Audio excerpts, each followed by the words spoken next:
Le Joker, connu comme le pire ennemi de Batman, se distingue par sa nature chaotique et tordue. Mais ce qui rend les histoires inversées Elseworld fascinantes, c'est de voir ce vilain notoire sous un autre jour. Et si le Joker était en fait un héros, ce serait un véritable casse-tête mental. D'abord, parlons du Joker qui revêt de nombreux masques. Introduit initialement dans le Batman des années 1940, le Joker fut créé comme un génie criminel, avec un penchant particulier pour les farces mortelles, incarnant le style de méchanceté moins sérieux et plus théâtral de l'époque. Cependant, au fil des décennies, le Joker a évolué, reflétant les peurs et les fascinations changeantes de la société. À l'arrivée de l'âge moderne des comics, il s'est transformé en un psychopathe à part entière, un miroir des côtés les plus sombres de l'humanité, comme on le voit dans la bande dessinée troublante de 1988, The Killing Joke, par Alan Moore et Brian Bolland.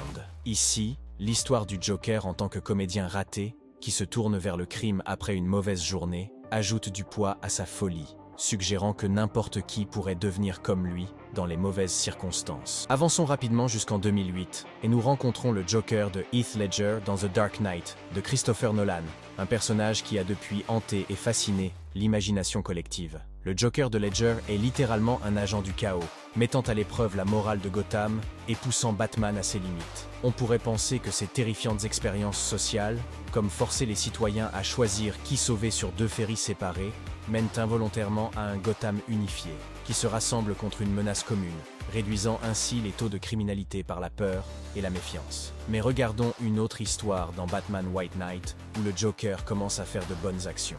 La série de comics de Sean Murphy, Batman White Knight, pousse ce concept plus loin en réimaginant le Joker en tant que Jack Napier, un homme guéri de sa folie et cherchant à rectifier les torts de son passé. Dans cette histoire, la transformation du Joker est à la fois littérale et métaphorique, alors qu'il s'attaque au système juridique et à la corruption politique de Gotham, avec la même intensité qu'il réservait autrefois au chaos. La campagne du Joker contre l'élite de Gotham et ses efforts pour réformer le département de police de la ville représentent un renversement complet des tendances anarchiques précédentes du Joker. Il devient alors un symbole d'espoir et de changement, défiant l'ordre établi d'une manière qui profite au bien commun. Tout au long de White Knight, il y a de nombreuses instances montrant le dévouement du Joker à sa nouvelle cause, comme rediriger les fonds d'un programme de police extravagant pour améliorer le logement public et les services sociaux. Ces actions servent non seulement de contraste frappant à sa vie antérieure en tant que Joker, mais soulèvent également des questions sur la véritable nature de l'héroïsme et de la méchanceté à Gotham. Une personne traditionnellement vue comme maléfique peut-elle vraiment changer et contribuer positivement à la société? Cette histoire suggère que sous les bonnes circonstances, le changement est possible, nous mettant au défi de reconsidérer nos préconceptions sur les identités morales fixes. Ici, nous voyons le Joker non seulement comme un méchant, mais aussi comme une force potentielle pour le bien. Ce scénario nous invite à nous demander si les gens peuvent vraiment changer et faire le bien, même si leur passé est rempli de ténèbres. Passons maintenant aux dessins animés avec un épisode spécial de The New Batman Adventures appelé Jokers, où la chance apporte un grand changement pour le Joker. Cette histoire est un peu étrange car elle montre le Joker, qui habituellement se moque de l'argent et aime causer des ennuis, faisant face à quelque chose de complètement différent. Dans cet épisode, quelque chose de vraiment inattendu arrive au Joker. Il reçoit beaucoup d'argent de quelqu'un nommé King Barlow, qui est décédé, et lui offre un héritage. Habituellement, le Joker se moque de l'argent car il aime beaucoup plus le chaos que l'argent. Mais cette fois-ci, il commence à penser qu'il n'a peut-être plus besoin d'être un méchant. C'est étrange, non? Parce que nous connaissons tous le Joker comme quelqu'un qui aime la méchanceté juste pour le plaisir. Alors, que va-t-il donc faire avec tout cet argent? Tout d'abord, il décide de se débarrasser de sa mauvaise réputation. Il utilise une partie des 250 millions de dollars pour payer des avocats qui savent se servir des lois pour aider à nettoyer le nom de quelqu'un. Avec leur aide, il obtient le nouveau titre de personne saine d'esprit. Oui, vous avez bien entendu. Le Joker que nous connaissons tous comme un véritable détraqué n'est officiellement plus considéré comme fou. Une fois considéré comme normal, le Joker fait alors quelque chose d'encore plus étrange. Il organise une grande fête pour célébrer sa nouvelle vie honnête. Cet homme qui causait des ennuis pour le plaisir organise maintenant une fête parce qu'il est devenu bon. Cependant, pendant sa fête, il est attaqué par un homme qui travaille pour King Barlow, la personne lui ayant envoyé l'argent. C'est alors que la Bat Family, Batman et ses alliés, viennent à sa rescousse. Alors qu'ils essaient de l'arrêter, ils le sauvent, cette fois-ci. Après avoir survécu à cette attaque, le Joker décide de vraiment changer ses manières. Il achète une grande maison et commence à agir comme une bonne personne. Il donne même de l'argent aux gens qui n'en ont pas beaucoup à Gotham City, ce qui est totalement à l'opposé de son ancien comportement. Cependant, le Joker découvre plus tard que l'argent n'était pas vraiment ce qu'il semblait être. Il s'avère que toute l'histoire de l'héritage était un piège. Lorsqu'il réalise qu'il a été trompé et humilié, il retourne alors à ses anciennes habitudes de criminel. Cela montre que sa tentative d'être bon n'était due que à l'argent. Et lorsque tout cela s'effondra, son bref moment en tant que bonne personne disparut également. C'est une histoire intéressante car nous découvrons un aspect du Joker que nous n'aurions jamais pensé voir, même si cela n'aura pas duré très longtemps. Cela nous fait réfléchir à ce que signifie changer et comment les choses ne sont parfois pas ce qu'elles semblent être. Changeons maintenant d'histoire et passons aux comics Batman Go, qui nous donne un aperçu intéressant de ce qui se passe quand le Joker n'a plus son ennemi principal. L'histoire commence avec un moment important. Le Joker croit finalement avoir réussi à tuer Batman, son ennemi juré et la raison de ses machinations et de son chaos sans fin. Son existence étant liée à Batman, sa victoire lui provoque une violente crise d'identité. Sans le Chevalier Noir pour l'opposer, son but disparaît, déclenchant une transformation psychologique inattendue. Bizarrement, l'absence de Batman conduit le Joker à retrouver sa santé mentale petit à petit. Ce changement profond n'est pas seulement dans son esprit, mais aussi dans sa vie au quotidien.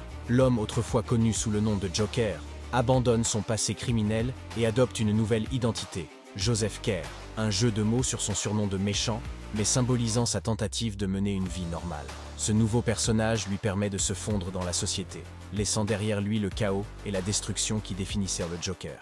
En tant que Joseph Kerr, l'ancien Joker expérimente une vie tout à fait ordinaire et sans crime.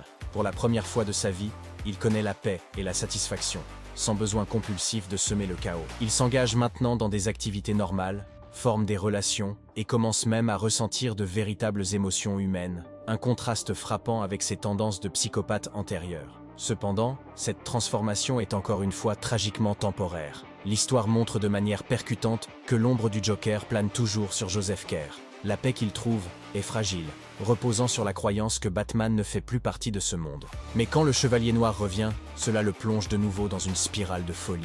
La santé mentale du Joker était comme un château de cartes fragile construit sur le fait que son ennemi était parti. Cela nous rappelle ainsi que tout l'être du Joker est véritablement lié à Batman. La vie normale que Joseph Kerr avait créée s'efface, et le Joker chaotique et destructeur revient. Ce modèle répétitif de santé mentale et de folie montre la triste ironie de la vie du Joker. Son identité et sa raison d'être sont profondément liées à Batman. Cela nous montre que ce contre quoi nous luttons peut vraiment changer qui nous sommes, et que même quelqu'un comme le Joker peut mener une vie normale sans son ennemi. Enfin, découvrons dans Catwoman un monde différent où les choses sont inversées, et dans lequel nous découvrons un Joker totalement différent. Ce comics transporte les lecteurs dans un univers alternatif, dans une histoire Elseworlds. Dans ce scénario unique, Batman et Catwoman, généralement de côtés opposés, sont des partenaires mariés et criminels. Ils ne sont cependant pas les gentils ici. Dans ce comics, ils sont les criminels les plus infâmes de la ville, planifiant le plus grand cambriolage jamais vu à Gotham. Dans ce monde inversé, le Joker, connu sous le nom de Jack Bowser, change de son rôle habituel de méchant chaotique pour endosser le rôle héroïque de Batman.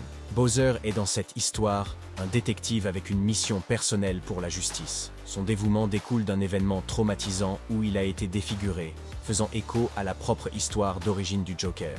Mais contrairement au Joker original, Bowser utilise sa douleur pour servir la loi. Catwoman, le cerveau derrière leur plan criminel, fait équipe avec Batman qui fournit la force et exécute leurs stratagèmes. Ils forment alors un duo surpuissant, utilisant leurs compétences et leur connaissance de la ville pour défier les lois de Gotham. Contre eux se trouve une improbable paire de détectives, le Joker et Riddler. Cette combinaison étrange mélange les instincts chaotiques du Joker avec la pensée stratégique du Riddler. Ensemble, ils contrebalancent parfaitement le travail d'équipe criminelle de Batman et Catwoman. Dick Wayne, l'enfant du duo criminel de Gotham, ajoute également de la complexité à l'histoire. Pris entre l'héritage criminel de sa famille et l'appel de la justice, l'histoire de Dick ajoute beaucoup de profondeur. Son implication avec le Joker et Riddler reflète la lutte de la jeune génération pour se libérer de l'ombre de leur famille et choisir entre le crime et la justice. Le point culminant de l'histoire est que le Joker, maintenant un héros, devient le commissaire de police de Gotham. Cela montre que si les choses étaient différentes, même les personnes les plus effrayantes pourraient devenir des héros, selon leur situation.